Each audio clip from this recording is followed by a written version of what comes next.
আগামী বছরে লোকসভা নির্বাচনে বিজেপিকে হারাতে 28টি বিরোধী দল মিলে তৈরি ইন্ডিয়া জোট। এবার জোটের অন্দরে কোন্দল প্রকাশ্যে।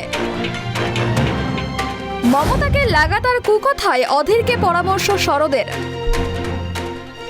অধীরকে বাজে অভ্যাস ছাড়তে বললেন শরদ পাওয়ার। আগামী বছরে লোকসভা নির্বাচন।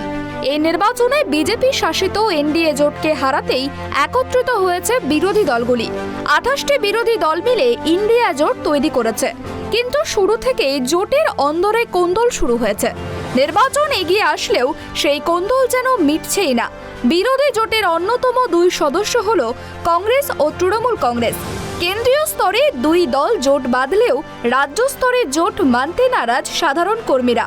লোকসভার বিরোধী দলনেতা তথা কংগ্রেস সাংসদ অধীর রঞ্জন চৌধুরীও সুযোগ পেলেই আক্রমণ করেন রাজ্যের মুখ্যমন্ত্রী তথা তৃণমূল সুপ্রিমো মমতা বন্দ্যোপাধ্যায়কে। দুই দলের এই কাজিয়ার প্রভাব পড়তে পারে ইন্ডিয়া জোটেও। সেই কারণে এবার কংগ্রেস ও তৃণমূল কংগ্রেসকে নিজেদের মধ্যে যাবতীয় বিরোধ মিটিয়ে নিতে বললেন ন্যাশনালিস্ট কংগ্রেস পার্টির প্রধান শরদ পাওয়ার। সম্প্রতি রাজ্যের বাণিজ্য ও বিনিয়োগ আনতে স্পেনে গিয়েছিলেন মুখ্যমন্ত্রী মমতা বন্দ্যোপাধ্যায়। রাজ্যের ডেঙ্গি পরিস্থিতি ভয়াবহ আকার নিয়েছে। সে সময় রাজ্যের মুখ্যমন্ত্রী বিদেশ সফরে যাওয়া নিয়ে তীব্র কটাক্ষ করেন কংগ্রেস সাংসদ অধীর রঞ্জন চৌধুরী। क्या करेंगे, ये तो मैन मेड डेंगू है। सारे सरकार की अपने जानकारी के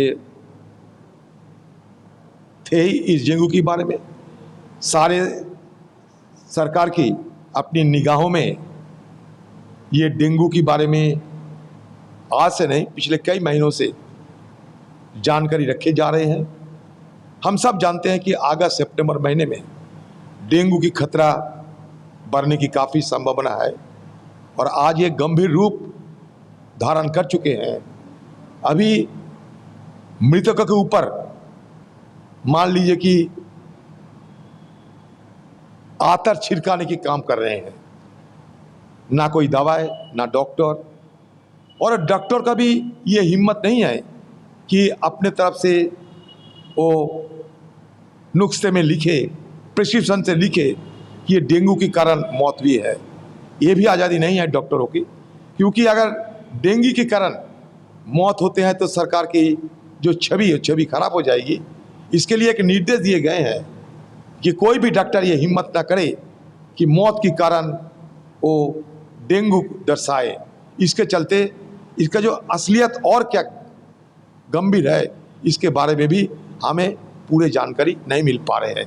सरकार सारे चीज़ों में एक चालाकी कर रहे हैं, एक चुप्पी साधी हुए हैं, और ये सरकार आम लोगों को ज़िंदगी को लेकर खिलवाड़ कर रहे हैं। मैं ज़रूर ये शिकायत दर्ज करना चाहते हैं, क्योंकि सब कुछ जानते हुए भी ये सरकार कोई उचित कदम नहीं उठाए, कोई ठोस कदम नहीं उठाई। इसके चलते आज सारे बंगाल में डेंगू आज हाहाकार मचा रहे हैं। डेंगू की चपेट में एक के बाद एक जिले डेंगू की चपेट में आ रहे हैं और हाहाकार की एक हालत पैदा हो चुके हैं सारे बंगाल में। মুখ্যমন্ত্রীকে তীব্র আক্রমণ করে অধীর বলেন, মুখ্যমন্ত্রী রাজ্যের মানুষের কষ্ট বোঝেন না। শুনেছি মুখ্যমন্ত্রী নাকি বেতন নেন না, বই ও আঁকা ছবি বিক্রি করে অর্থ উপার্জন করেন। তাহলে স্পেনে এত দামি হোটেলে থাকার টাকা পেলেন কোথা থেকে? मुख्यमंत्री विजय जा रहे हैं, ऐसी के लिए जाने होते हैं। कभी कभी हवा परिवर्तन की जरूरत होता है तंदुरुस्ती के लिए। ये हवा परिवर्तन की ये एक मतलब सिलसिला है। 3 लाखिया होटल में ठहरते रहते मुख्यमंत्री को देखा हमने। स्पेन में जो होटल में मुख्यमंत्री ठहरती रहती वो 3 लाखिया होटल है, और सारे इंतजामिया उसमें मुख्यमंत्री की कोई कमी नहीं हो इसके लिए सारे मुहैया किए गए। तो जानते हैं आप कि सारे बंगाल में ना कोई काम, ना कोई धंधा, ना कोई बिजनेस, ना कोई इंडस्ट्री, लेकिन मुख्यमंत्री के लिए कोई कमी नहीं है।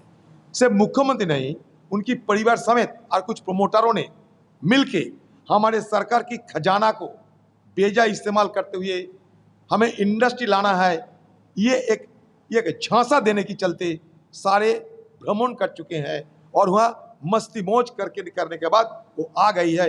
अभी पैर में दर्द भी हो रहे हैं। मैं भगवान से प्रार्थना करते पैर की दर्द जल्द से जल्द ठीक हो जाए, क्योंकि दोबारा प्रधानमंत्री को फिर झूठ बोलने की मौका जल्द मिले। অধীরের এই সমালোচনা প্রসঙ্গে শরদ পাওয়ার সতর্ক করে বললেন, আমরা দেখেছি মমতা বন্দ্যোপাধ্যায় ও অধীর রঞ্জন চৌধুরীর মধ্যে সম্পর্ক খুব একটা মধুর নয়। অধীর চৌধুরীর খুব বাজে একটা অভ্যেস রয়েছে যে তিনি মমতা বন্দ্যোপাধ্যায়কে গালমন্দ করেন। এটা ঠিক নয়। ওনার কাছ থেকে এই ধরনের আচরণ কাম্য নয়। তবে ওনার মন্তব্যে ইন্ডিয়া জোটে কোনো প্রভাব পড়বে না। সূত্রের খবর, কংগ্রেস সাংসদ অধীর রঞ্জন চৌধুরীকে কুকথা বলা থেকে বিরত থাকার পরামর্শ দিয়েছেন প্রবীণ নেতা শরদ পাওয়ার।